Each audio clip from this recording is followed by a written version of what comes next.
If the lobbying process is unfamiliar and intimidating to you, you're in the majority. However, there are many notable examples of ordinary citizens having little or no prior political experience that had a significant impact on legislation through their actions. For example, in 1980, Candy Lightner founded Mothers Against Drunk Driving. She wasn't even registered to vote at the time, but she was able to successfully persuade members of Congress to raise the national legal drinking age to 21. You have to have a coalition, broad-based coalition, that can reach all different parts of Congress. There are different geographical interests, different ideologies in Congress. You have to address all of that.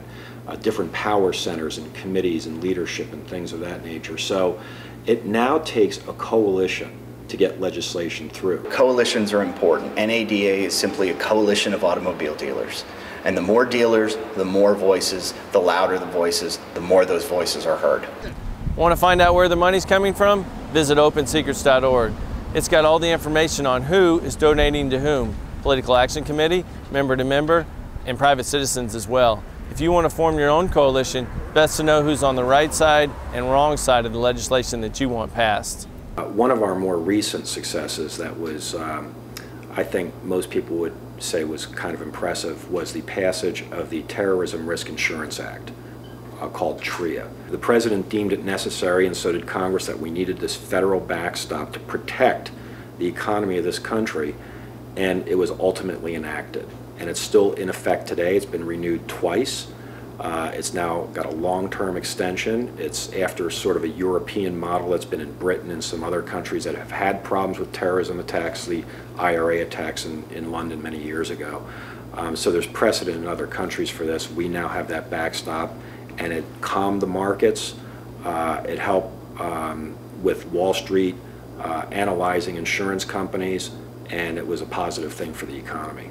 Members of Congress are ready to listen to your concerns. Through effective and consistent communications, you can make a difference.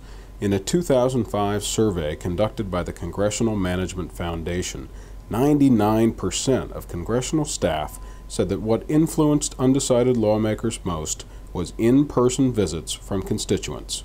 There is a positive residual effect if you have 10 insurance agents, for instance, flying in to meet with a member of Congress from California. That member of Congress knows you took the time and spent the money to fly to Washington, D.C. to meet with him or her because you care enough about your business and your customers to come and make your case.